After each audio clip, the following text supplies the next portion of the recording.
কখনো কি খেয়াল করেছেন একই এশিয়ার দুই প্রযুক্তি প্রতিষ্ঠান, একটিতে ভর্তি হওয়া স্বপ্নের মতো আরেকটিতে ভর্তি হওয়া যুদ্ধের মতো, তবুও বৈশ্বিক মঞ্চে একটির নাম শুনলে চোখে উঠে আসে সম্মান আর অন্যটির নাম জিজ্ঞেস করতে হয়। একই মানের মেধা, একই মানের কঠোরতা, একই মানের ইঞ্জিনিয়ারিং আউটপুট থাকা সত্ত্বেও উন্নত বিশ্বে আইআইটি নামটি শুনলে তার সম্মানে সিলমোহর পায়, কিন্তু বুয়েট পায় না সেই পর্যায়ে স্বীকৃতি। আজ আমরা সেই সত্যগুলোই উন্মোচন করব। রাষ্ট্রীয় নীতি থেকে শুরু করে আন্তর্জাতিক নেটওয়ার্ক, সব কিছুই খুলে দেখব একে একে। দক্ষিণ এশিয়ার শিক্ষা ইতিহাসের ফিল্মরিল খুললে দুটো প্রতিষ্ঠান স্পটলাইটে আসে, আইআইটি এবং বুয়েট। প্রতিভার দিক থেকে দুটিই শক্তিশালী, কঠোরতার দিক থেকে বুয়েট আরও কঠিন বলা হয় অনেকটা। তাহলে পার্থক্য কোথায়? পার্থক্য সংখ্যা বা সিলেবাসে নয়, পার্থক্য দৃষ্টিতে, রাষ্ট্রীয় অগ্রাধিকারে এবং সবচেয়ে বড় মহাদেশের কৌশলে।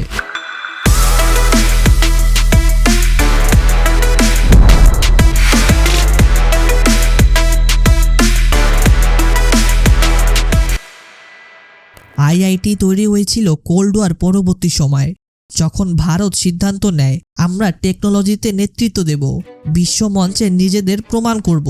তখন ভারত সরকারের লক্ষ্য ছিল তিনটি: বৈশ্বিক প্রতিযোগিতায় দক্ষ মানুষ তৈরি, পশ্চিমা রাষ্ট্রের সাথে জ্ঞান বিনিময়, আন্তর্জাতিক স্বীকৃতি অর্জন। আর তাই আইআইটি গঠন হয় রাষ্ট্রীয় ব্র্যান্ডিং প্রোগ্রাম হিসেবে। আইআইটি কেবল বিশ্ববিদ্যালয় নয়, এটি একটি ইমেজ প্রজেক্ট যা আন্তর্জাতিক গ্রহণযোগ্যতা মাথায় রেখে তৈরি। অন্যদিকে বুয়েট জন্মেছে সম্পূর্ণ ভিন্ন প্রেক্ষাপটে। ঔপনিবেশিক কাঠামোর শিক্ষা ব্যবস্থা নিয়ে গড়ে ওঠা একটি শক্তিশালী কিন্তু ইনওয়ার্ড লুকিং প্রতিষ্ঠান। লক্ষ্য ছিল স্থানীয় উন্নয়ন, রাষ্ট্রীয় প্রতিযোগিতা নয়। ফলাফল: একটি প্রতিষ্ঠান বিশ্বমঞ্চে নিজেদের তৈরি করেছে, আরেকটি নিজের সীমার ভিতর শক্তিশালী থেকেও বৈশ্বিক পরিচয় তৈরি করতে পারেনি।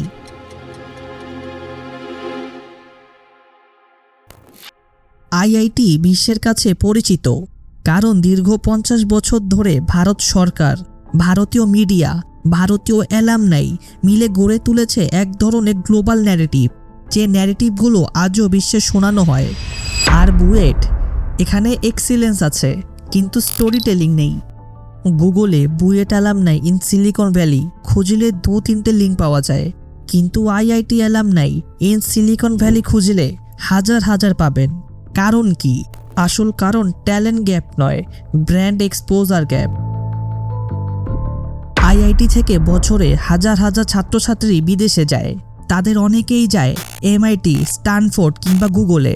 এরা যখন বিদেশে চাকরি পায় কিংবা নেতৃত্বে যায়, তারা নতুন প্রজন্মের ছাত্রদের জন্য দরজা খোলা রাখে, যাকে বলে নেটওয়ার্ক ইফেক্ট। অন্যদিকে বুয়েট থেকে বিদেশে যায় কম, আর যারা যায় তারা সফল হলেও একটা ক্রিটিক্যাল মাস তৈরি করতে পারে না। যেই রিভিউয়ার আইআইটি নাম শুনে মাথা নেড়ে অনুমোদন দেয়, সেই রিভিউয়ার বুয়েট নাম শুনে গুগলে খোঁজে। এই প্রশ্নই বুয়েটের গ্রহণযোগ্যতা সংকটের সবচেয়ে বড় প্রতীক। ভারত 50 বছর ধরে আইআইটিকে তুলে ধরেছে জাতীয় অর্জন হিসেবে। এগুলো করেই আইআইটি আজ একটি গ্লোবাল ব্র্যান্ড। অন্যদিকে বুয়েটের প্রচার এমনকি দেশের মধ্যেও সীমিত। ধরুন আপনি একজন আমেরিকান রিক্রুটার, প্রতি বছর 100 জন আইআইটি ছাত্র আপনার কোম্পানিতে আবেদন করে, তার মধ্যে অনেকেই শীর্ষ পারফর্মার। তাহলে আপনার মনে স্বাভাবিকভাবেই একটা ধারণা গড়ে উঠবে। কিন্তু বুয়েট থেকে আবেদন আসে বছরে 3 থেকে 5 জনের, তাদের মধ্যে অনেকেই ভালো, অনেক সময় তারা শ্রেষ্ঠ, কিন্তু তাদের প্রেজেন্স কম।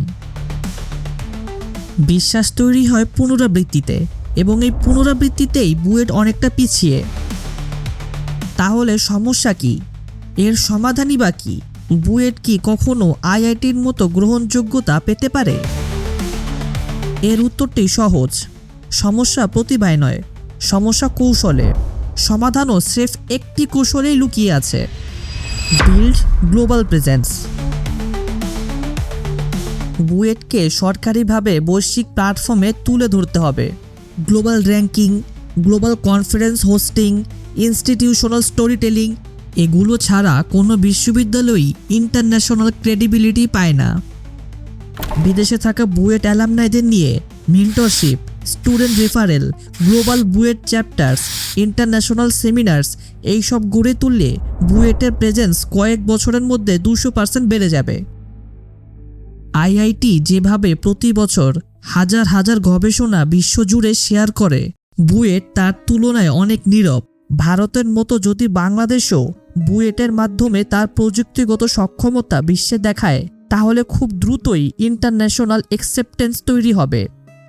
বিশ্বের বড় বড় বিশ্ববিদ্যালয়ের করিডোরে যখন বুয়েট লেখা ব্যাচগুলো আরও বেশি দেখা যাবে, যখন অ্যালামনাইদের উপস্থিতিতে একটি নতুন নেটওয়ার্ক ইফেক্ট তৈরি করবে, তখন অ্যাকসেপ্টেন্স নিজে থেকেই জন্ম নিবে।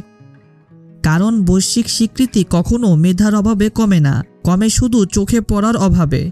আজ আইআইটি যেখানে দাঁড়ানো, বুয়েটও সেখানে পৌঁছাবে যেদিন আমরা নিজেদের গল্প নিজেরাই বলা শুরু করব। একদিন বুয়েট নামটি শুনেও বিশ্ব ঠিক একই শ্রদ্ধায় মাথা নত করবে, কারণ সত্যিকারের এক্সিলেন্স কখনো চিরকাল অদৃশ্য থাকে না।